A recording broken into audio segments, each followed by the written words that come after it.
The shadow Brexit secretary insisted Theresa May will have to take the consequences if any one of his 6 criteria were not satisfied in the deal she negotiates with the European Union. And he warned the government has a long way to go before it gets anywhere near meeting the tests. His red lines include remaining as close as possible to the bloc's single market and customs union, the defense of rights currently provided by the Union, and a humane, effective immigration approach. Speaking at a meeting of the Fabian Society today, the former Director of Public Prosecutions said, "If what comes back does not provide for a strong and collaborative relationship, we're not signing it. We're not voting for it." Reuters. Getty. Brexit news. Keir Starmer has reiterated Labour's Brexit redlines. The way the government is going at the moment, it has a long way to go before it gets anywhere near our tests. Keir Starmer, he headed the government's embarrassing defeat in an amendment vote to its landmark Brexit bill was proof Labour could muster enough support to challenge the Prime Minister.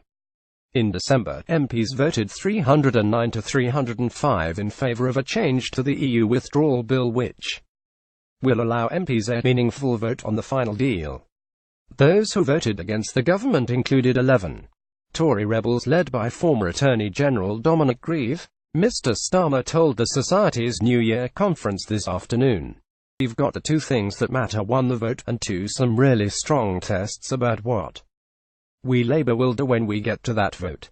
Reuters. Mr. Starmer's red lines included staying as close to the single market as possible, and we will force that vote. His other red lines include a strong and collaborative future relationship with the EU, effective measures to handle terrorism and national security, and a deal which delivered for all regions and nations of the UK. He added, "The way the government is going at the moment, it has a long way to go before it gets anywhere near our tests." The Fabian Society conference was suspended for several minutes earlier today after pro-Trump supporters stormed in during a speech being made by Sadiq Khan. The demonstrators held up United States flags and threatened to make a citizen's arrest of the London mayor, along with Mr. Starmer, meeting chair Kate Green MP, and Andrew Harrop, General Secretary of the Fabian Society. In footage of the incident, a man can be heard saying, "Ladies and gentlemen, we're here today to make a non-violent, peaceful citizen's arrest of those being named. They are Sadiq Khan, Keir Starmer, Kate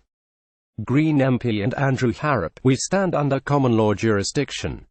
If you touch us, you'll be done for common assault. Do not touch us. We're not leaving. I've paid for a ticket." Police eventually led out the campaigners. A spokeswoman for the Fabian Society confirmed to Express.co.uk the speech had been marred by what she described as far-right protesters.